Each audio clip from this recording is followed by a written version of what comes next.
I hope and I believe I have raised my son to be very, very proud to be Cambodian. We said, but it has to be with Maddox because this is going to be when he really gets it. He goes back to Cambodia often. He knows what it is to be Cambodian. But he also was because it's from the perspective of a child. For almost 10 years, she said almost nothing. While the tabloids screamed and the lawyers circled and the world begged for her side of the story, Angelina Jolie stayed silent, careful, controlled, and almost unervingly composed for a woman at the center of the most publicly dissected divorce in the history of modern celebrity. And then, in the summer of 2026, she finally spoke. But here is the twist nobody saw coming.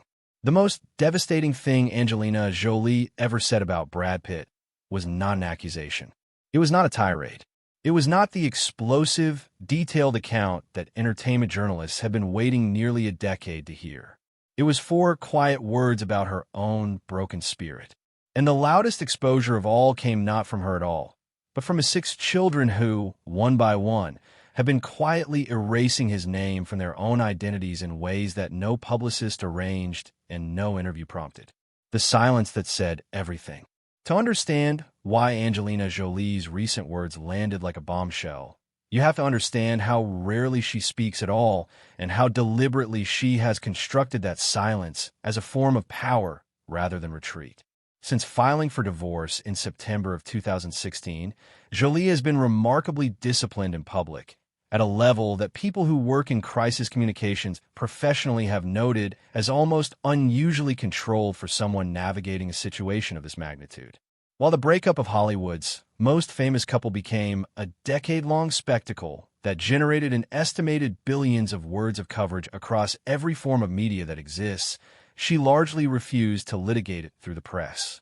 She gave interviews about her films, her humanitarian work with the United Nations High Commissioner for Refugees, and her children, but she almost never aimed a direct word at Brad Pitt. That restraint was deliberate. It was strategic, and it made the moments when she did let something slip far more powerful than any prepared statement could ever have been. So, in June of 2026, when Jolie sat down with Variety for an interview tied to her recent film work, the world was listening for the smallest crack in that careful armor, and she gave them one. She told the magazine that her fighting spirit was finally back. She said she had lost it for a while. She said she got, in her words, kind of taken down a little bit. And she said it was coming back in large part thanks to her children who were older now and encouraging her to step back into herself, to reclaim the version of herself that existed before the legal wars and the financial battles and the sustained years of institutional conflict had worn it down to something quieter and more cautious. On the surface, those sound like gentle, hopeful words, the kind of thing a person says when they are emerging from a difficult chapter and trying to frame it constructively for a public audience. But think about what they actually admit. Angelina Jolie, one of the most powerful and self-possessed women in the entertainment world, a woman who had built her entire public identity around a kind of fearless, uncompromising force of character, was conceding that something in the previous years had broken her spirit, had taken her down, had made her lose the very fight that defined her. She did not have to name who or what did it. She did not have to. Everyone who had followed even the broad outlines of this story already knew exactly which decade-long battle she was talking about. That is the genius of how Jolie operates in public. She did not accuse. She simply described the damage. And in describing the damage with that particular precision and that particular restraint, she said more than any direct attack ever could have. But to understand the full weight of those words, you have to go back to the night that everything fell apart. It is worth pausing on just how rare this kind of comment is from her. Jolie has over the years developed a reputation among journalists who have interviewed her for being one of the most carefully controlled subjects in Hollywood. Someone who can give a 2-hour interview that generates thousands of words of coverage without revealing a single thing she did not intend to reveal. In the years since the split, she has given a handful of interviews where she touched on the toll of the divorce, but always carefully, always in the language of healing rather than blame, always in a register that left her with plausible deniability about what she was actually saying. In 2021, she told a British newspaper that she had separated for the well-being of her family and that it had been the right decision. A statement constructed so precisely that it said almost everything while technically saying almost nothing. She has spoken about feeling broken, about a difficult few years, about doing everything she could to help her children through a situation none of them had chosen. But she has never, in a single public interview across nearly 10 years, delivered the kind of explosive and detailed account that the public and the tabloid press have always craved. Her power has always been in what she leaves unsaid and in trusting the audience to fill in the rest with everything they already know. The flight that ended a marriage. In September of 2016, Angelina Jolie filed for divorce from Brad Pitt, ending one of the most watched and most mythologized relationships in the history of modern celebrity culture. They had been together since meeting on the set of Mr. and Mrs. Smith in 2005, had married in an intimate ceremony in France in August of 2014, and shared 6 children across a family that had been built through both biological birth and international adoption. The filings stunned the world largely because the couple had cultivated an image of strength and solidarity that had survived years of intense scrutiny. But the divorce filing was not the beginning of the story. It was the official document that formalized an ending that had already happened. The trigger was an incident that had occurred just days earlier on a private plane traveling from Nice, France, to Los Angeles. What exactly happened on that flight has been the subject of competing legal filings, 2 separate government investigations, and years of public dispute that shows no sign of reaching a definitive conclusion. According to allegations that later became part of the public record through court filings, an altercation occurred during the flight involving Pitt, Jolie, and some of their children.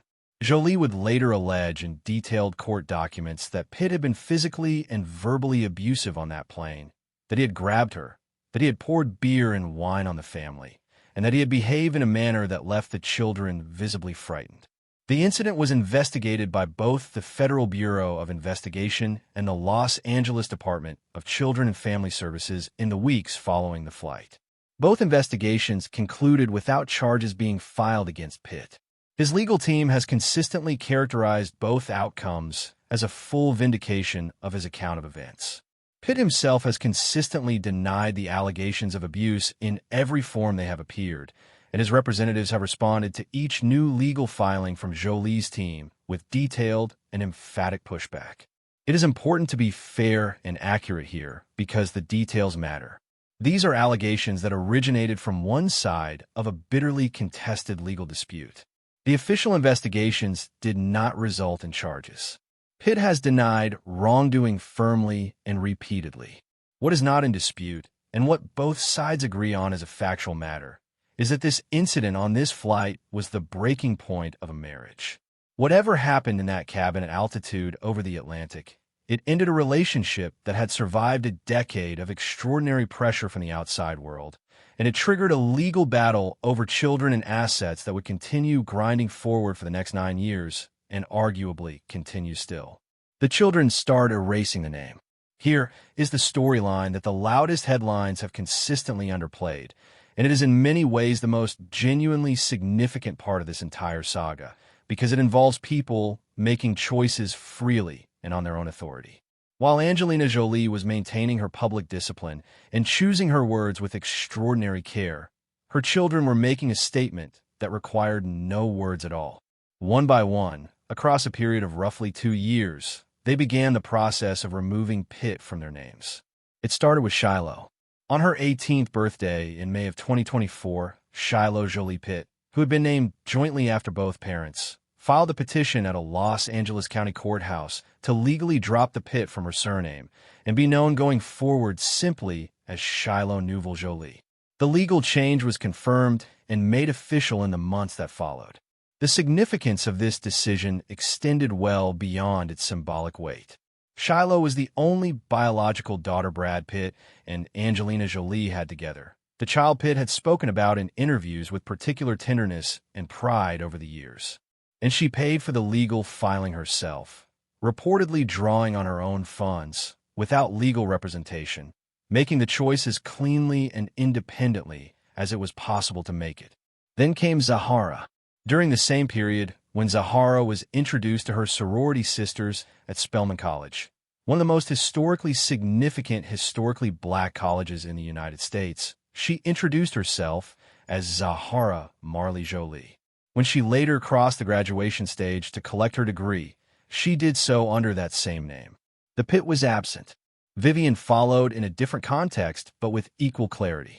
Vivian, one of the twins born in 2008, had worked as a production assistant to her mother on the Broadway revival of The Outsiders, a demanding and high-profile theatrical production that ran in 2024. In the official playbill distributed to audiences at every performance, she was credited not as Vivian Jolie Pitt, but simply as Vivian Jolie. A professional credit in a Broadway program carries a different kind of weight than a social media post. It is a deliberate and permanent public document. And then, in late May of 2026, came the filing that may have carried the most personal sting of all. Maddox, the oldest of the 6 children at 24 years old, the first child Angelina Jolie ever adopted, the boy she had brought home from a Cambodian orphanage in 2002 when she was still in her mid-20s and long before her relationship with Pitt had begun, filed his own legal petition in Los Angeles to formally and permanently change his name, citing personal reasons as his legal basis for the request. Maddox had been present on the plane during the 2016 incident that triggered the divorce filing. Reports over the years, sourced from people described as close to the family, had consistently suggested that his relationship with Pitt had been among the most damaged of all the children's relationships with their father, and that the distance between them had never meaningfully closed in the years since. For of the 6 children choosing, through their own actions and their own legal processes, to remove their father's name from their identity. This was not Angelina Jolie orchestrating a public relations campaign. Adult children cannot be legally compelled to change or keep their names. These were sovereign decisions made by individuals old enough to make them fully independently. The exposure of Brad Pitt that Jolie's silence had been building toward for a decade was not delivered by her voice. It was delivered by her children's signatures on courthouse documents. And it was not only the name changes that composed this picture. Pax, the second oldest of the children at 22, had reportedly expressed his feelings about his father in far more direct language years earlier. On Father's Day in 2020, a social media post widely attributed to Pax circulated across every major platform. The post was blunt and scorching, using language about Pitt that was unambiguous in its anger and its assessment of him as a father. Whether every element of the post was independently verified or not, it added a raw and human dimension to what had otherwise been a story told primarily through legal documents and careful public statements. It was the sound of a young person's genuine feeling, unmediated and unmistakable. So, by the summer of 2026, the pattern had achieved a clarity that no single statement from either parent could have produced. Shiloh had legally dropped the name. Zahara had dropped it socially and in her academic life. Vivian had dropped it in her professional credits. Maddox had filed to drop it through the courts. And Pax had, years before any of the formal name changes began, expressed in the most unvarnished possible terms where he stood. 5 of the 6 children had, in one form or another, and through their own autonomous choices, communicated something about the relationship they had or did not have with their father. And the timing of Maddox's filing in particular pointed towards something that had never truly stopped. A war that had simply migrated from one legal arena to another. The war over the winery. While the custody dispute that had consumed the early years after the divorce eventually wound towards some form of resolution. A second, and in some ways, more financially and emotionally complicated conflict kept the relationship between Jolie and Pitt in active legal combat for years beyond it. This war was not fought over the children. It was fought over a French castle and the internationally celebrated wine produced on its grounds. The property is Chateau Miraval, a centuries-old estate covering over 1,200 acres in the Var region of Provence in the south of France. Its significance to the story of Brad Pitt and Angelina Jolie is impossible to overstate. It is where they married in August of 2014 in a ceremony attended only by family and close friends, conducted in the chapel on the grounds. It is where some of their children spent formative years. And it became, under their joint ownership, the production site of Miraval Rose, a wine that achieved genuine critical success and commercial recognition as one of the most prestigious roses in the world, winning awards and commanding premium prices in markets across Europe, North America, and Asia. They had purchased the property in 2012 for approximately $60 million and owned it in roughly equal shares through their respective holding companies. In October of 2021, more than 5 years after the divorce filing, and with the custody dispute still unresolved, Jolie sold her share of Miraval to Tenuta Del Mondo, a company connected to the Stoli Group and its owner Yuri Scheffler. Pitt filed a lawsuit in February of 2022, alleging in detailed legal filings that the two of them had maintained a binding mutual agreement that neither would sell their stake without first offering it to the other and obtaining their consent. His legal team argued that Jolie had deliberately structured the sale to circumvent that agreement and had done so specifically to bring in a business partner he found objectionable. His team was reportedly seeking damages in the range of $35 million. The legal proceedings that followed were complex, slow-moving, and marked by the kind of procedural combat that suggests both sides were prepared to sustain the fight for years. Jolie countersued in September of 2022, and her counterfiling expanded the battlefield considerably. Her legal team argued that Pitt had been engaged in a sustained and vindictive campaign against her since the moment she filed for divorce in 2016, that the winery lawsuit was not a good-faith business dispute, but rather one more instrument in a broader strategy of financial and legal pressure designed to extend the conflict and drain her resources. The framing transformed the Miraval case from a property dispute into an extension of the abuse narrative that had surrounded the original divorce filing. The legal maneuvering continued grinding forward through 2023, 2024, and into 2025 and 2026, with evidentiary rulings going in different directions and neither side achieving the kind of decisive resolution that might allow both parties to move on. When Maddox filed his name change petition in late May of 2026, sources connected to Pitt's camp told journalists covering the story that the timing was not coincidental, that it followed closely on a significant evidentiary victory Pitt had secured in the Miraval proceedings. Whether that interpretation reflected genuine strategic coordination or simply the natural suspicion generated by years of adversarial conflict, it revealed how completely the entire situation had become saturated with a bitterness that read every development as a tactical move in a war that had never really found its armistice. The career she gave up. Among the most revealing things Jolie disclosed in her 2026 Variety interview, and perhaps the detail that received less attention than it deserved amid the coverage focused on the emotional and legal dimensions of her story, was a candid account of what the divorce had cost her professionally. The loss was not abstract or difficult to quantify. It was specific and significant.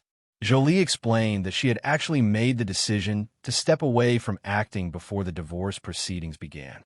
She had been redirecting her energy and ambition toward directing, a transition she had been building toward for years through projects, including the critically discussed film In the Land of Blood and Honey in 2011 and Unbroken in 2014.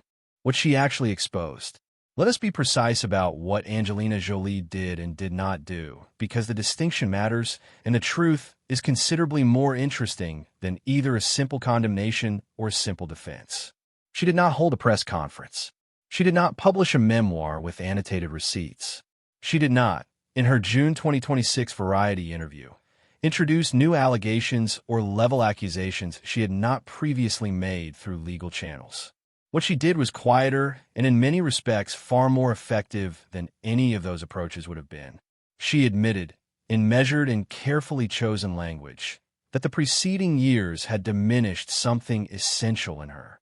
She revealed that the divorce had not merely ended a relationship, but had redirected and constrained the professional life she had been constructing for herself towards something very different from what she had intended.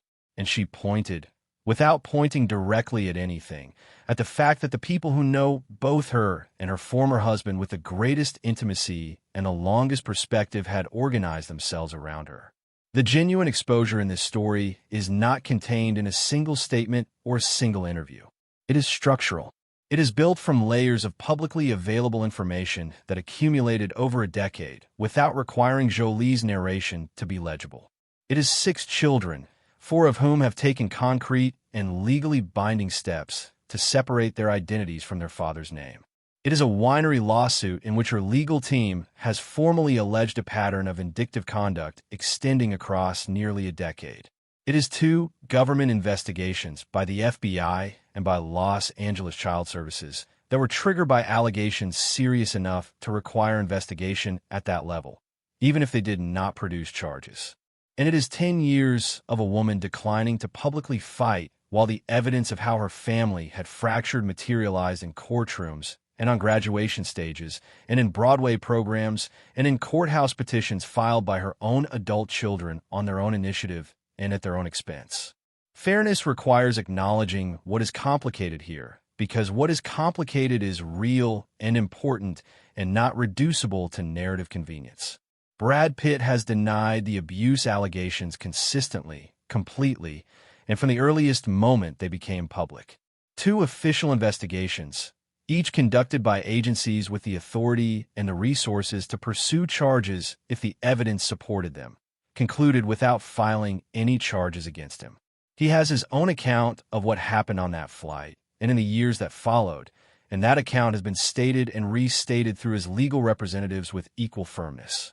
In the Miraval litigation, he has achieved documented legal victories, including evidentiary rulings that went in his favor and that his legal team has characterized as meaningful vindications of his position. He has spoken publicly about his history with alcohol, about the therapeutic work he undertook after the separation, about getting sober and trying to become more self-aware and more accountable. That is not the portrait of someone refusing to examine himself. It is the portrait of someone trying, imperfectly and under extreme public scrutiny, to do exactly that. And underneath all of it, there is a human truth that neither side's most committed supporters want to sit with for very long. Relationships that span more than a decade, encompass 6 children, survive enormous external pressure, and eventually collapse rarely do so because of one person's failures alone. Both Angelina Jolie and Brad Pitt built something together over 10 years. Both of them almost certainly carry some portion of responsibility for how it ended and what happened afterward. The children at the center of this story did not choose any of it and have been navigating its consequences for most of their conscious lives. Reducing a story this complex to a simple verdict of villain and victim does a disservice to the reality and, most importantly, to the 6 people who will carry this chapter of their family history for the rest of their lives regardless of how the courts eventually rule or how the public eventually decides to remember it. But the question at the heart of this story is whether Angelina Jolie exposed Brad Pitt and whether the exposure landed name and his home and the daily lives of 6 children with her. Watching those children remove his name from their own lives one legal filing at a time, without anyone asking them to, without any apparent coordination, simply because that is what they chose to do when they became old enough to choose freely, may represent something no accusation could have achieved. Not a verdict from a court or a headline from a tabloid. Something quieter and more permanent. The choice of the people who knew him most closely and loved him most unconditionally, made visible in the language of courthouse documents and playbill credits and graduation introductions. Angelina Jolie spent nearly 10 years saying almost nothing. And in the end, she did not need to say very much at all. The story assembled itself from the available evidence, in legal filings and name changes, and 4 quiet words about a fighting spirit that was finally, after everything, beginning to come back. If you found this story worth your time, please hit like, subscribe to the channel, and turn on notifications so you never miss another deep dive into the stories behind the headlines that the headlines themselves never fully tell.